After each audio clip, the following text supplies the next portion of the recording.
I never liked libraries. Too quiet, too still, too exposed, like the silence could hear your thoughts. But that day, I found myself in the corner of the university library, my camera resting in my hands, lens cap still on. I wasn't there to shoot anything, just to look. And then she walked in, a scarf around her neck, cheeks flushed from the cold, laughing with a friend like the world had never known sorrow. That sound, her laughter, wasn't noise. It was music. Real music, the kind that stays in your mind hours after it fades. That moment froze. Sometimes, all it takes is one smile to remember someone for a lifetime. Her name was Anya. I didn't know that yet, not until a few days later when I heard her friend call her across the shelves. By then, I was already addicted to that light she carried. I started coming to the library more often. Not to study, not even to read. Just to see her, from afar, always from afar. I felt like an intruder in a world I didn't belong to, yet couldn't stop returning to. I began taking photos. Not like a creep. Not in secret. More like, quietly, gently, like a painter trying to capture the essence of something too delicate to touch. She never noticed me. And that was okay. At home, I would print those photos. I wrote on the back, tiny poems, fragments of thought, confessions I could never say out loud. You are the light I never knew I needed. The silence feels warmer when you're in the room. One by one, the photographs filled a small envelope I kept tucked inside my bag. I didn't plan to give it to her. Not really. But maybe someday. Then came the rain.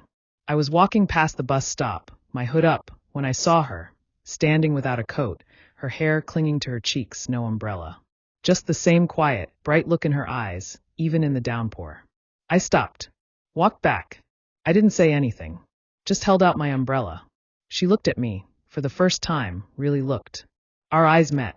Time didn't stop, but it slowed enough for me to notice the way her lips curved before she spoke. You're from the photo class, right? I think I've seen you. I nodded, heart thumping in my throat. I'm Anya, she said, smiling. I know, I whispered. And then, like an idiot, I blushed, turned, and ran into the rain without my umbrella. I heard her laugh behind me, soft and surprised. The next day, I left the envelope in the corner of the library, just where she liked to sit. On the front, for you. Inside, every piece of my silence. Every glance. Every feeling. Every version of her, as I saw her, wrapped in light and wonder. I never knew how to say this out loud. You are the best light in all of my shadow. I don't want anything. I just wanted you to know. When I walked outside, she was already there. She held the envelope in her hands. We didn't speak right away. Just looked. Like always. But this time, there was no hiding. This time, she stepped closer.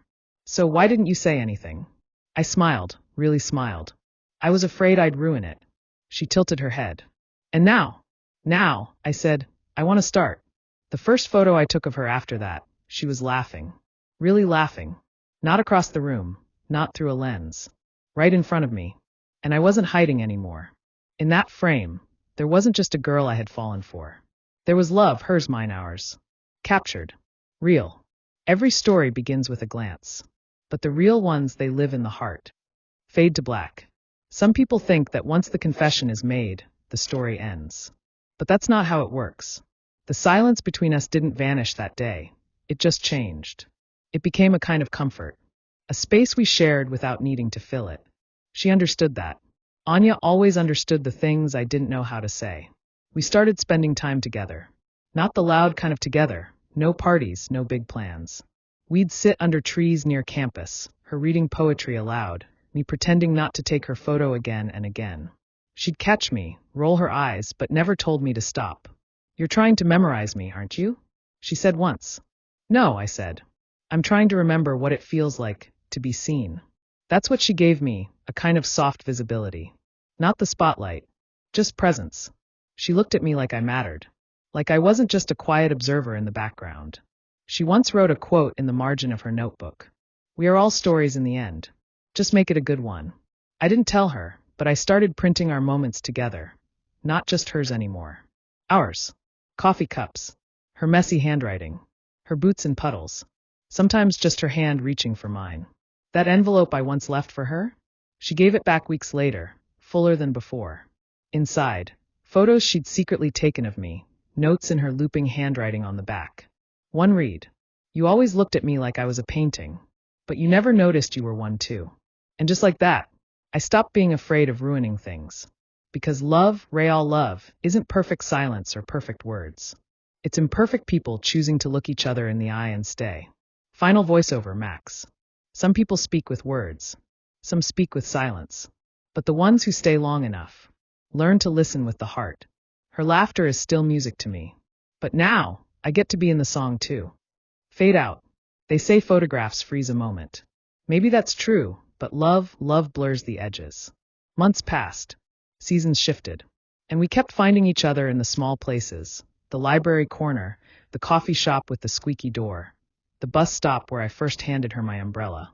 Our lives didn't suddenly turn into some movie montage. There were essays to write, bills to pay, days when we barely spoke because we were too tired. But she was there. And I was there. And that was enough. Anya had a habit. She'd take my camera when I wasn't looking, turn it on me, and click before I could react. The shots were always terrible, crooked, blurry, my eyes half closed. But she kept them, said they were her favorites.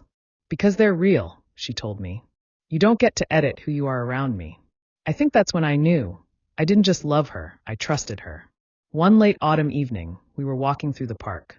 Leaves crunched under our feet, the light was fading, and the air smelled like cold earth and wood smoke. I had my camera, of course, and I asked her to stop by a bench under a street lamp. She laughed. Another photo? I nodded. But this time, when I clicked, I didn't just see a girl in soft light. I saw my future. And for the first time in my life, I didn't feel like an observer anymore. Final voiceover, Max. At first, I thought I was collecting moments of her. But somewhere along the way, we started collecting moments of us. And the more I looked through the lens, the more I realized. The best stories aren't the ones you capture. They're the ones you live. Fade to black. The sound of her laughter carries over. The frame stays empty for a moment, as if waiting for the next picture. If you want, I can now weave all three parts into a single continuous short film script with scene directions, voiceover cues, and pacing. So it plays like a 10 to 15-minute romantic drama. That way, it flows exactly like the scenario you gave me, but with the richer, more poetic first-person narration we've built. Years later, I found the envelope again. It was buried inside a box of old film rolls and coffee-stained notebooks. The paper was worn, the photos a little faded, but the feeling inside them untouched. I sat on the floor, surrounded by our past, and smiled at how young we looked. How much of her light I tried to steal with my lens. How much of mine she gave back without even knowing. Anya walked in while I was looking. You kept all of these? She asked. Of course, I said. They're our beginning. She picked one up. The very first photo I ever took of her in the library. She studied it for a moment, then slipped it into the pocket of her sweater. I'm keeping this one, she said softly. For when we're old. Later that evening, I took my camera out onto the balcony. The city below was humming, lights flickering, rain threatening. She stepped outside, leaning against the railing, her hair caught in the breeze. Another picture? She teased. I raised the camera, but then stopped. And for the first time, I lowered it. Not this one, I said. I want to remember it without glass between us.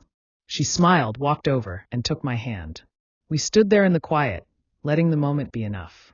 Final voiceover, Max. Every story begins with a glance. Ours began in silence. But the ending isn't really an ending at all. Because as long as she's beside me, there will always be another frame to fill. Fade to black. The sound of a camera shutter. One last click.